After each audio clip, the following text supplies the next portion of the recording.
Hello and welcome to the Skeptyx Reunion Edition. It's been a year, and if you're anything like me, you've all but blocked out how this operation works. So let's catch up. From Days of Thunder to box office blunders. We'll give you the highs and the lows to all the shows. Love us or loathe us, we'll tell you how we feel. We're the Skeptyx. Hi, I'm Zeke, and with me as always is Fatty P, the Fat Critic, and Dusty, the People's Critic. Namaste, you guys. It hasn't been long enough. Now, for those of you unfamiliar with how this show works, this is how we do things. We watch them. I guess we rate them. And I hate them. Now, as you can tell, Fatty takes up enough space as it is on this show, but he wasn't satisfied until we filled up the rest of our airtime with him. So we'll be right back after what I hope is a short segment on what's in Fatty's lunchbox. I wonder what's inside. Thanks for joining us. I guess it's my time to shine. It's movie time, as you can see. The only tool guys to show up were these guys, who both want to kick the bucket. So they should have started in Bucket List, which was good on its own. Next, I'm going to talk about a couple other good movies. Cloverfield, great film. Enjoyed it a lot. Superbad was uber good, as the producer wanted me to say. I don't know why. I liked it, but he wanted me to say uber good for some reason. A couple ones that I did not like were Walk Hard with John C. Reilly. I mean, penis shots in that. I about gagged.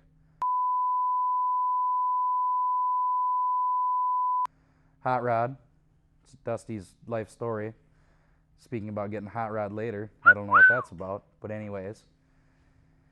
Lastly, we're going to talk about one movie that I preferred, Knocked Up. It was a good film, pushed the line, went a little far with some things, but made me laugh, that's for sure. So if you get a chance, check out that one along with Superbad. Uber good. That was Fatty's lunchbox. Fatty, I'm glad you were able to make your movie time segment work for you. I hope that was to your pleasing. Now listen, it's Oscar season again. What do you guys think about this year's nominees? Well, let's see. The only thing that you need to know about this year's Oscars, no Rambo. You get a nomination, any category. You tell me. Who cares? That doesn't have any... The only movie that deals with Rambo that should be in there is Rambone. You know, sticking it to the man. Zeke, sticking it, you know. That's great. Well, I can see where this is going. Here to give us what I can only hope to be a thought-provoking analysis is Rob the Movie Man, putting it in layman's terms. What's news, Rob? Oh, God, I know they talk me into this crap. I'm so sick of this. Oof. Hello, America. Welcome back to the Skeptyx. You thought it was dead. You were glad it was dead, but it's back. It's been a year, and here's what I've been doing. And I lived in a box, and I was incarcerated, and I think for a while there I was committed to Flaccid Fowl Sanatorium. I don't really remember a whole lot. But they tell me I need to read some movies off. We don't have much time. They gave me this little piece of paper with some movies on them. I'm gonna read them off to you. Here I go.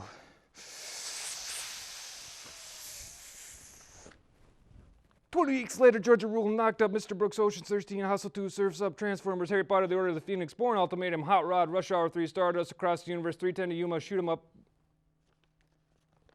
Michael Clayton, Darjeeling Limited, 30 Days a Night, Rendition, Saw 4, American Gangster, B-Movie, No Country for Old Men, Sweeney Todd, Juno, I Am Legend, Walk Hard, Bucket List, Rambo 27, Dresses, Cloverfield, The World Beat Blood. There's gonna be blood, all right. Back to you guys. Thank you, Rob, for that movie minute. Now, in our time off, we've all been up to different things. I know Fatty's been living in a trailer park.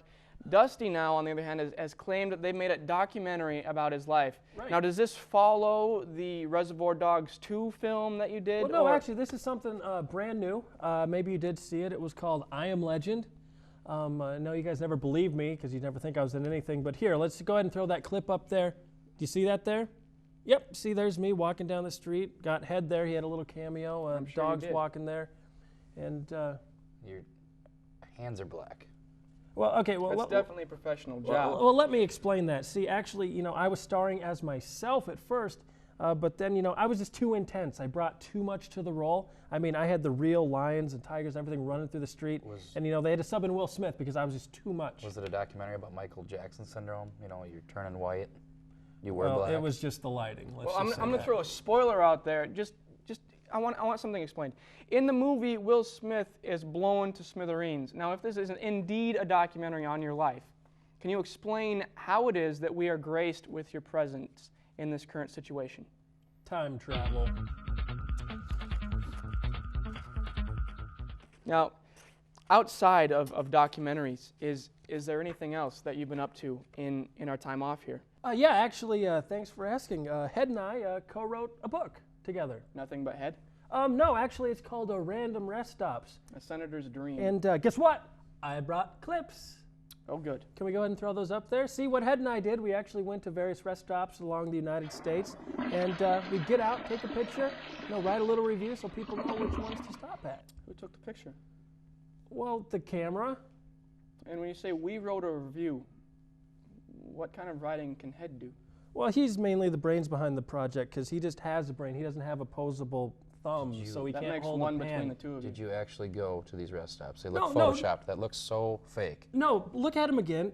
No, that's legitimate. Why would you think that's Photoshop? Give me a break. What is? I'll give you a long break.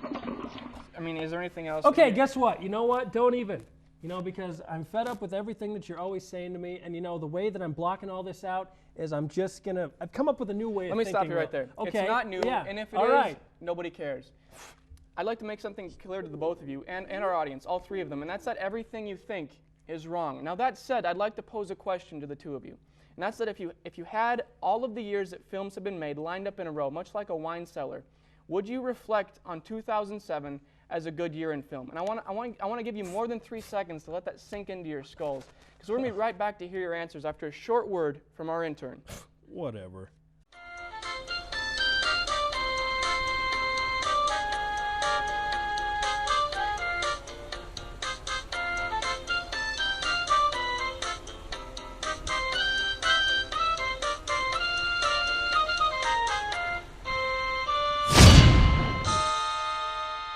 I hope you guys have had enough time to think about this. Is 2007 a good year for film? Well, if we were going to compare it to wine, I'd have to compare 2007 to box wine. Just sitting there, right there in the fridge. Nobody really cares. Nothing amazing. Fairly forgettable. Wine, cheese goes along with that. If I'm going to use cheese as my metaphor or whatever, I'm going to compare it to Kraft American thin sliced cheese. Cheap and easy. I'll go with that. 2007, a film year that is definitely not going to get better with age. Now, it's been said that Hollywood is life's high school, and the Oscars are its prom. Here to tell us who he's taking to the big dance is Dusty, the People's Critic. I will be taking There Will Be Blood to the big dance. Daniel Day-Lewis, awesome stuff, beautifully shot, great film. I'd assume you're taking a teen then, if There Will Be Blood. I, on the other hand, when I was a senior, took a blow-up doll to the prom. I took Head to the prom. I believe both of you. Congratulations. This year, however, I'm going to take Juno. Beautiful lady, beautiful movie. Everything was good. I really liked Juno. I thought it was smart. I thought it was one of the best written scripts I've seen in a long time. But because of that, I think it's going to be given the best screenplay so they can give the best picture to somebody else. Love the movie, don't think it's going to get best picture. My pick, on the other hand, is going to be No Country for Old Men. I don't want to cover as many bases as we can here. I liked Michael Clayton, but I mean, it had more rack focuses in it than I've ever seen in a movie that I can remember. And I'm talking a technical term here, Dusty, not breast shots.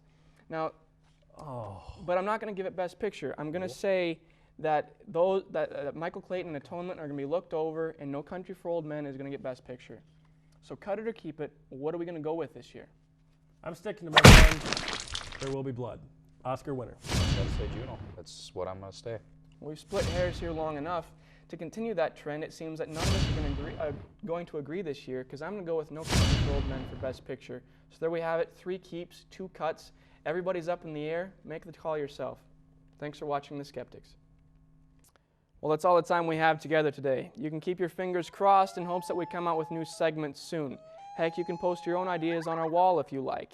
Or you, like the rest of us, can remain skeptical.